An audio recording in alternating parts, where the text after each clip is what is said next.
warahmatullahi wabarakatuh. Waalaikumsalam warahmatullahi wabarakatuh. Halo teman-teman, pada kesempatan kali ini aku mendatangkan narasumber yang sangat luar biasa nih, yaitu seorang guru shadow. Pasti nggak banyak dong dari kalian yang tahu tentang apa sih guru shadow ini. Nah, pada kesempatan kali ini mari kita mengulik tentang guru shadow dengan Bu Kusnul, kalau di sekolah biasa dipanggil Ustazah Kusnul. ya. Lalu kan nggak banyak orang nih tahu nih guru shadow. Bisa dijelaskan dulu nih pada teman-teman, apa sih guru shadow itu?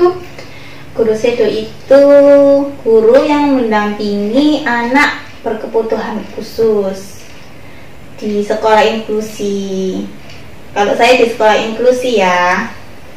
Memang guru shadow di SLB sama di sekolah inklusi sama beda?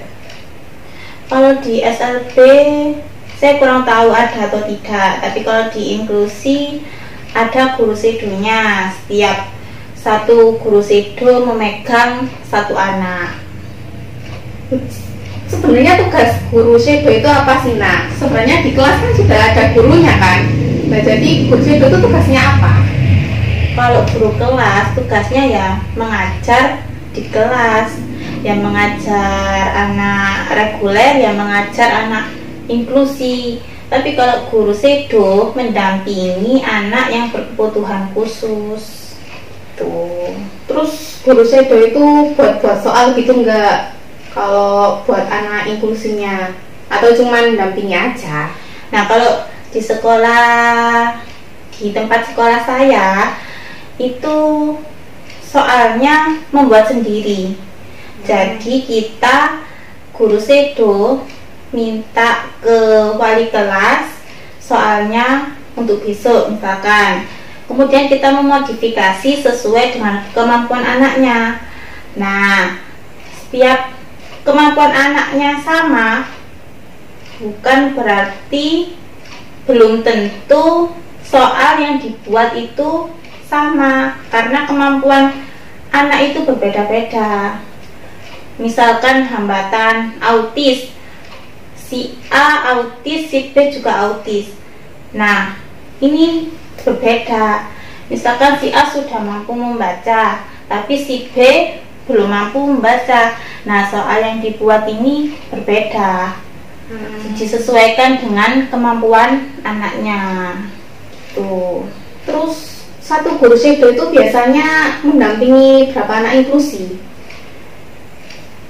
Nah, kalau di sekolah saya satu guru shadow mendampingi satu anak.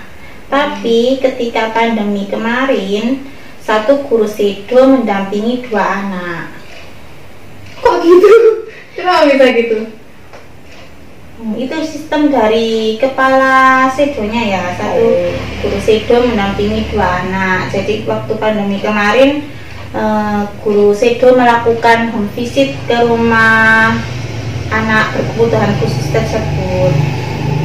Terus kan kalau pandemi kemarin kan ya pasti banyak banget hambatannya.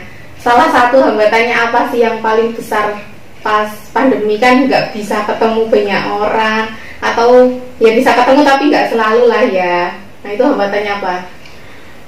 Kalau dari saya ya, itu gini, kan sistemnya home visit. Nah, home visit itu dimulai dari jam setengah 9 sampai jam 11, 2 jam setengah. Nah, 2 jam setengah kita hanya pada satu anak.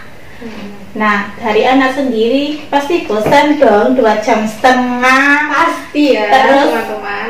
apa mantengin gurunya aja, nggak ada teman-teman, pasti anak-anak bosan. Meskipun kita sudah selingi mainan atau game, terus media-media, pasti namanya anak kan pasti ada bosannya. Terus kadang gitu ada loh guru shadow yang baru datang ke rumah anak tersebut disuruh balik pulang. Lah gimana? Tugasnya kan dia disuruh mendampingi untuk belajar aja, suruh balik pulang ya dia bingung lah gimana anaknya nggak mau belajar. Nah, kalau home visit itu biasanya anak itu lebih merasa bahwa wah ini tuh kawasanku, wah ini tuh rumahku. Jadi mereka itu lebih apa ya, merasa bahwa bisa seenaknya ya, lah, bisa seenaknya dengan rumah karena itu rumahnya gitu. Nah, sedangkan kita kan kalau misalkan mau tegas, mau apa gitu kan sungkan sama orang tuanya atau orang yang ada di rumah tersebut. Jadi ya ada suka dukanya sih kalau misalkan kita home visit ke rumah anak berkebutuhan khusus waktu pandemi kemarin ya. Kalau hambatannya pas ngajar offline pas nggak pandemi itu gimana sih? Kalau misalkan kita megang anak yang berat nih ya, karena waktu awal saya masuk di situ saya dipegangi dengan anak yang autis berat. Nah itu wow super duper cukup melelahkan karena anaknya itu aktif. Jadi naik lantai, saya dari lantai 1 naik ke lantai 3, turun lagi ke lantai 1. Kadang itu tiba-tiba dia ngilang, nggak tahu saya itu ngilangnya kemana. Nah pas waktu saya cari nih ternyata anaknya ada di kantin. Kadang gitu keluar dari sekolah. Nah keluar dari sekolah itu lewat kantin, si ibu-ibu kantin tahu yang mendampingi itu saya. Terus saya ditunjukkan ke sana, dia keluar. Ternyata tahu dia kemana? Dia ke toko beli es krim dan gak bawa uang. Gimana itu ya? Saya malu-malu gimana? Dia keluar sekolah, terus kemudian ke toko beli es krim gak bawa uang, dan saya posisinya juga gak bawa uang. Tapi ya untungnya si pemilik toko itu ngerti kalau misalkan dia itu ABK. Jadi saya pahamkan ke pemilik toko, nanti diganti sama orang tuanya Bu. Ya pemilik toko ya iya nggak apa-apa, karena pemilik toko juga tahu kebiasaannya si anak ABK tersebut gitu. Nah kita tadi kan belum tahu nih hambatan apa aja sih yang pernah dipegang sama Ustazah Kusnul ini. Mari kita tanyakan nih. Pernah megang anak autis berat yang lari-larian tadi. Terus pernah hambatan intelektual ringan, pernah intelektual sedang, pernah. Terus sama hambatan pendengaran ringan, pendengaran berat tuh. Wah cukup banyak ya, kalau buat aku sih banyak banget. Nah tadi kan ada yang ringan, sedang, berat, bedanya apa sih? Yang dikelompokkan ringan, sedang, berat itu apa, kenapa gitu? Nah kalau itu yang menentukan dari pemeriksaan psikolognya. Jadi sebelum anak itu masuk ke sekolah kami itu disuruh periksa ke RSUD. Di sana mereka diobservasi, ada observernya, diobservasi, kemudian nanti ada hasilnya berupa deskripsi. Nah nanti setelah anak itu diobservasi ada hasilnya. Nah dari hasil tersebut diserahkan ke sekolah, anak itu diterima atau tidak. Karena di sekolah inklusi itu ada kriterianya anak itu diterima atau tidak. Nah, kalau dari UPT itu dinyatakan diterima kalau IQ-nya sekian gitu. Jadi kalau misalkan IQ-nya di bawah yang ditentukan UPT, disarankan ke SLB gitu. Kalau di SLB kan meskipun berat diterima. Kalau misalkan di sekolah inklusi karena sumber dayanya belum memadai, jadi disarankan ke SLB gitu. Nah, kalau pengalamannya mendampingi ABK dengan hambatan pendengaran tuh gimana sih? Pengen dengar gak sih teman-teman? Nah, anak pendengaran itu kan pakai ABD, ada yang ABD, ada yang implan. Kalau yang implan itu ditanam langsung di rumah siput. Nah, saya pernah mendampingi 2 anak pendengaran. Yang pertama itu dia belum memakai ABD karena orang tuanya belum terbuka lah istilahnya pikirannya tentang ABD. Kemudian ada temannya yang pendengaran, dia sudah memakai ABD dan terlihat perkembangannya. Jadi orang tua yang anaknya belum memakai ABD ini termotivasi untuk memakaikan anaknya ABD. Nah, waktu saya pengalaman saya waktu mendampingi anak yang baru pertama kali memakai ABD, kan tadi kan belum pakai ABD ya, kemudian dia pakai itu kayak aneh. Nah, itu dia itu moodnya itu berubah, yang tadinya ceria kemudian sekarang jadi kayak rewel gitu loh. Rewel disuruh ini nggak mau, ini nggak mau. Ternyata bisa jadi karena kan tadinya nggak pakai ABD, dia belum mendengar apa-apa. Nah, setelah pakai ABD, dia mendengar suara-suara yang mungkin menurut dia adalah suara yang asing.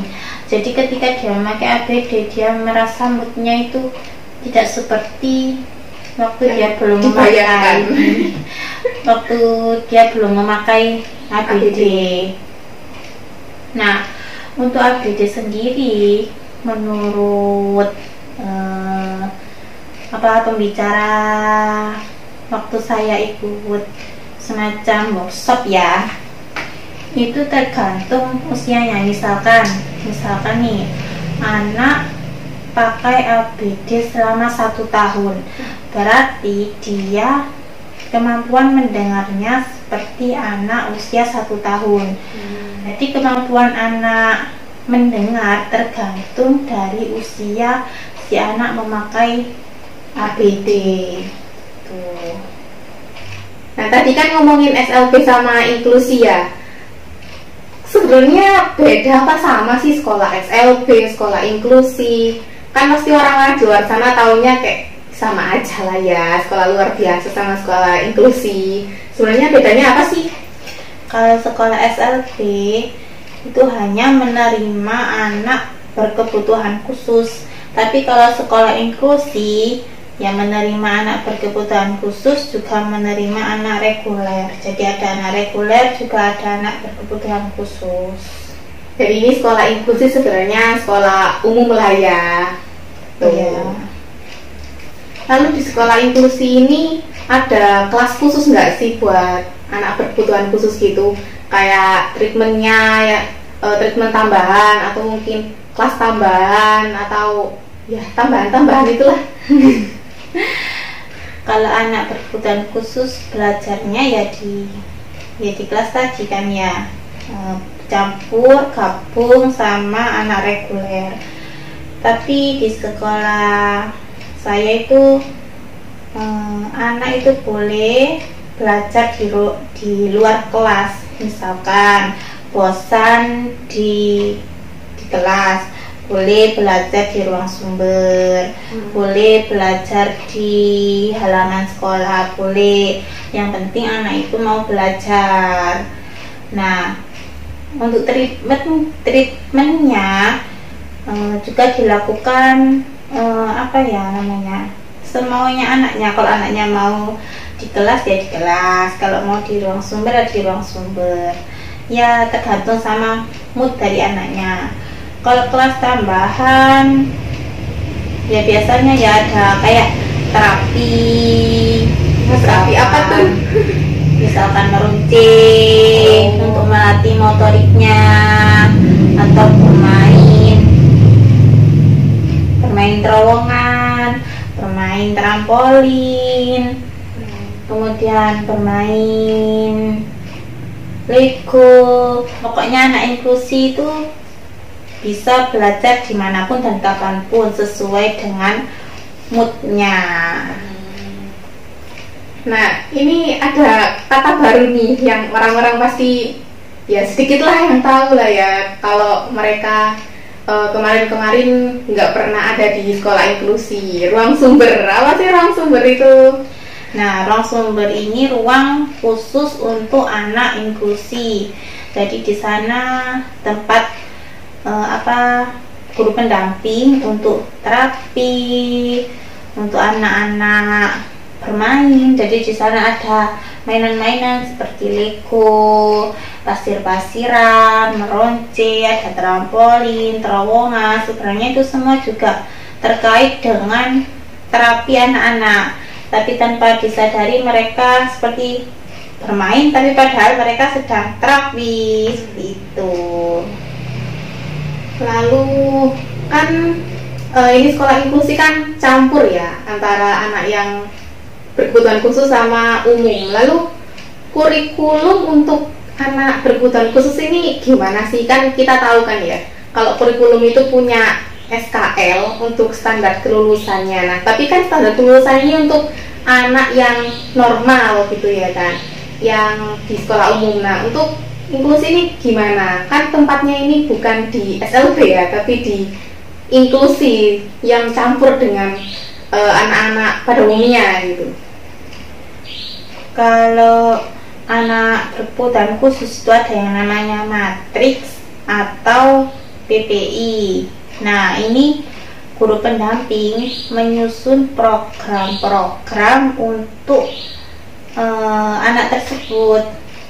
Misalkan belum mengenal huruf, jadi guru pendamping membuat target untuk semester ini si A harus bisa huruf apa sampai apa, atau hanya bisa huruf vokal saja tuh.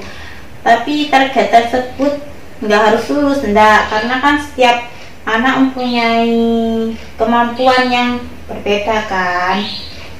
Ada yang dikasih target semester ini harus bisa huruf vokal, tapi ternyata hanya bisa 2 huruf vokal. Kan huruf vokal ada 5, misalkan hanya bisa 2 huruf vokal, ya nggak apa-apa, nanti ada rapotnya. Nah, di rapot itu ya ditulis sesuai dengan kemampuan anak tersebut tuh. Nah,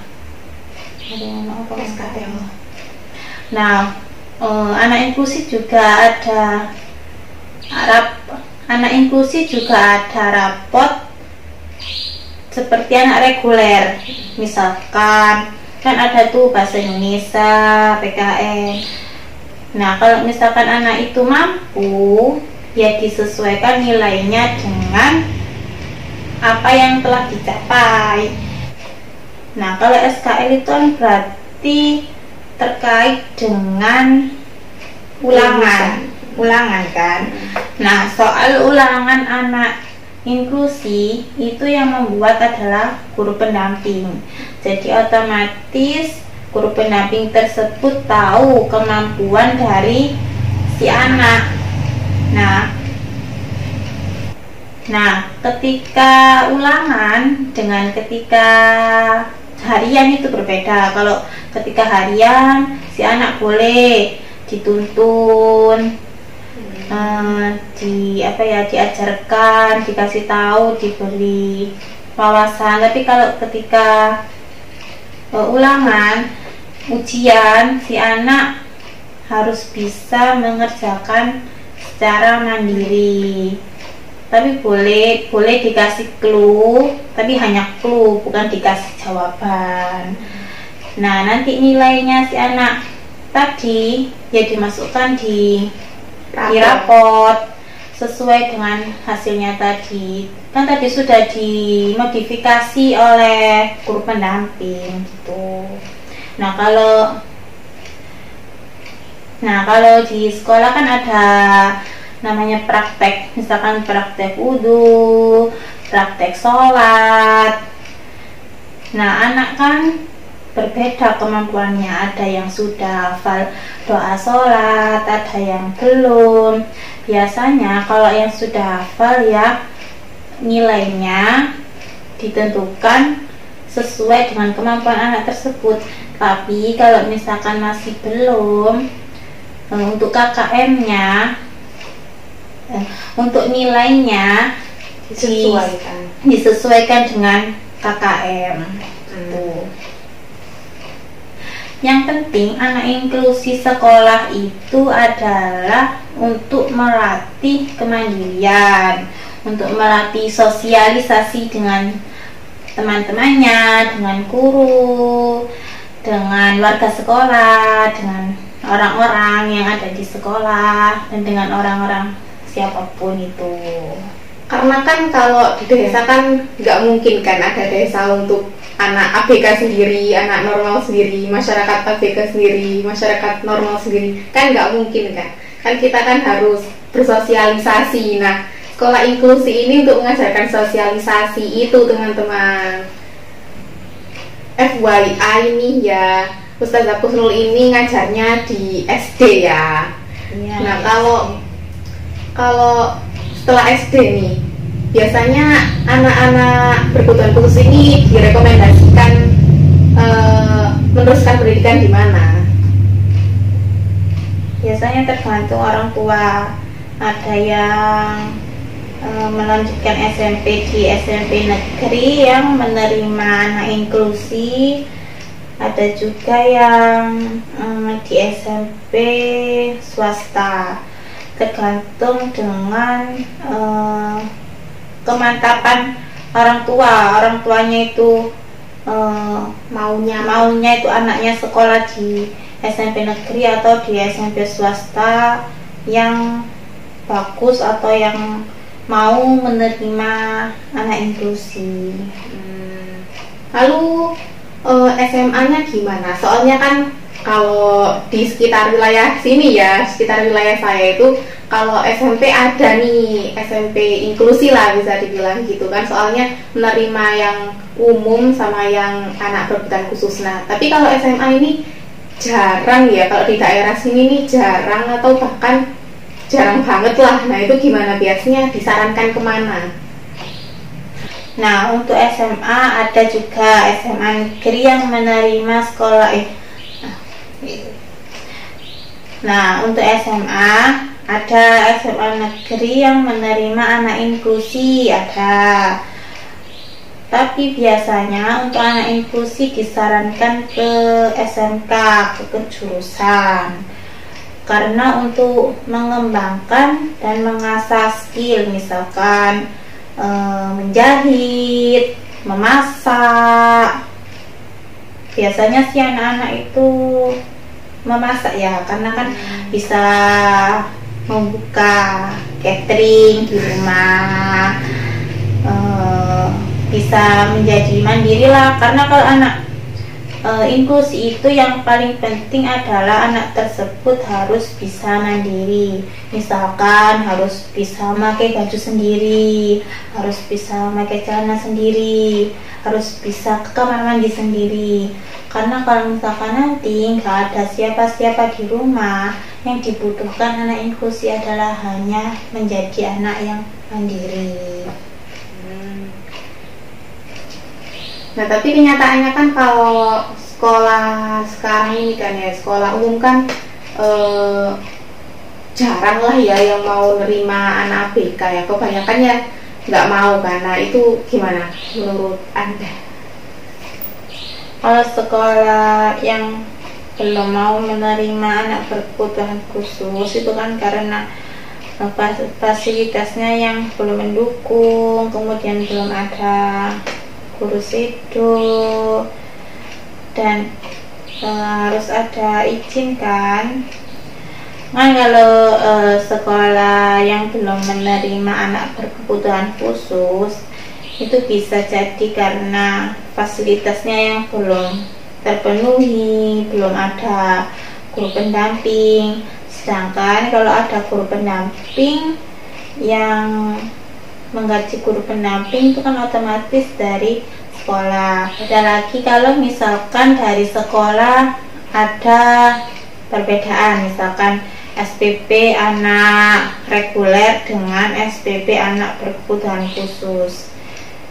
Kalau misalkan orang tua itu sadar dan mau membayar SPP untuk anaknya yang berkebutuhan khusus, ya bolehlah. Kalau misalkan merekrutmen guru sedo itu, kalau di sekolah saya ya SPP antara reguler dengan ABK beda, karena ya itu untuk menggaji guru pendampingnya tersebut. Tapi kalau untuk di SD negeri saya belum tahu bagaimana sistemnya, entah itu gajinya dari sekolah atau SPP-nya yang berbeda atau gimana, saya belum tahu. Kalau menurut Anda nih ya, solusi dari sekolah-sekolah yang nggak menerima anak ABK ini gimana sih dari semua hambatan-hambatan itu? Dari sekolahnya bisa mengajukan proposal ke dinas terkait, kemudian bisa merekrutmen guru pendamping, bisa juga bekerja sama dengan lembaga yang relevan seperti PT atau lembaga-lembaga terapi, kemudian menerapkan sekolah yang ramah anak, karena sekolah yang ramah anak itu penting bagi anak ABK. Lalu untuk persyaratan rekrutmen guru sedo di sekolah Ustazah gimana sih? Tiap tahun berbeda untuk persyaratannya. Untuk pendidikan terakhirnya lebih utama ya. Kalau waktu saya dulu pendidikan terakhir minimal SMA, kemudian setelah saya diganti pendidikan terakhir S1, kemudian sekarang ganti lagi pendidikan terakhirnya SMA. Berarti nggak harus psikologi lah ya, atau gimana? Enggak, untuk lebih ke jurusan apa nggak harus psikologi. Yang penting orang tersebut sabar, telaten dengan anak berkebutuhan khusus tadi. Karena kan percuma ya kalau misalkan dia tadi jurusan psikologi tapi ternyata nggak sabar, nggak telaten sama anak berkebutuhan khusus. Jadi kuncinya sabar ya guys. Yang mau ikut rekrutmen harus sabar. Sabar. Wah, nggak kerasa nih ngobrolnya udah lama banget. Untuk pertemuan kali ini kita akhiri saja sampai di sini. Bila ada kurang lebihnya kami mohon maaf. Wassalamualaikum warahmatullahi wabarakatuh. Waalaikumsalam warahmatullahi wabarakatuh.